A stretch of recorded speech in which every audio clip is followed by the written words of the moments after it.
शायद ये राहत पैकेज उनके बहुत हद तक काम भी आए। लेकिन प्रधानमंत्री के संबोधन के बाद किसने क्या कुछ कहा ये भी आपको जान लेना चाहिए। जैसे ही प्रधानमंत्री का संबोधन खत्म हुआ, एक एक करके ट्वीट्स की झड़ी लग गई।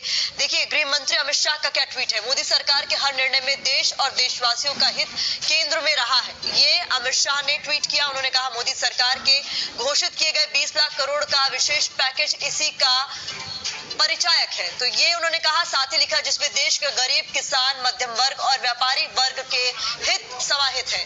गृह मंत्री अमित शाह ने ये ट्वीट किया प्रधानमंत्री मोदी के संबोधन के बाद।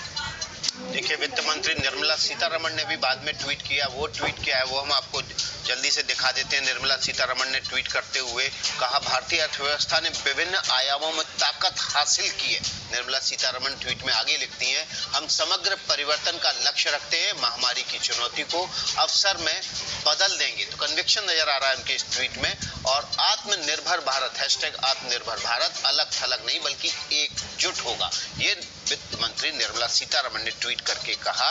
क्योंकि आज निर्मला सीतारमण प्रेस कॉन्फ्रेंस करके जो कल पैकेज का ऐलान किया है प्रधानमंत्री ने, उसकी बारीकियां बताएंगे। इसके अलावा जेपी नड्डा का भी तुरंत ट्वीट आया, आपको दिखाते हैं जेपी नड्डा ने क्या कहा। पीएम मोदी ने 20 लाख करोड़ के राहत पैकेज का ऐलान करके समाज के हर वर्ग को सहारा दिया है। ये कहते हैं बीजेपी के अध्यक्ष जेपी नड्डा। प्रधानमंत्री की ये पहल एक आत्मनिर्भर भारत का निर्माण करेगी। तो 3 सबसे महत्वपूर्ण, सबसे बड़े ट्वीट हमने आपके सामने रख दिए, गृह मंत्री अमित शाह, निर्मला सीतारमण और बीजेपी के राष्ट्रीय अध्यक्ष का।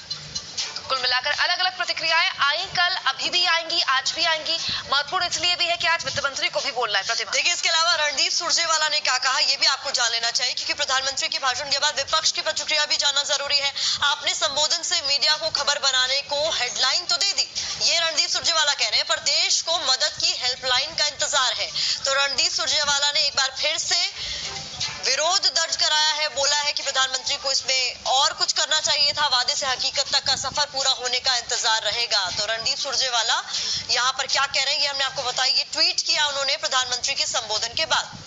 देखिए, कांग्रेस प्रवक्ता और मीडिया सेल के इंचार्ज रणदीप सुरजेवाला ने कटाक्ष किया प्रधानमंत्री के उस पैकेज के ऐलान के बाद। और कांग्रेस के दरअसल फूट हो गई है, कांग्रेस में ही दरअसल फूट हो गई। कांग्रेस के 2 नेता कुछ कह रहे हैं, 2 नेता कुछ और कह रहे हैं। क्यों है एबीपी लाइव न्यूज लवर्स का फेवरेट।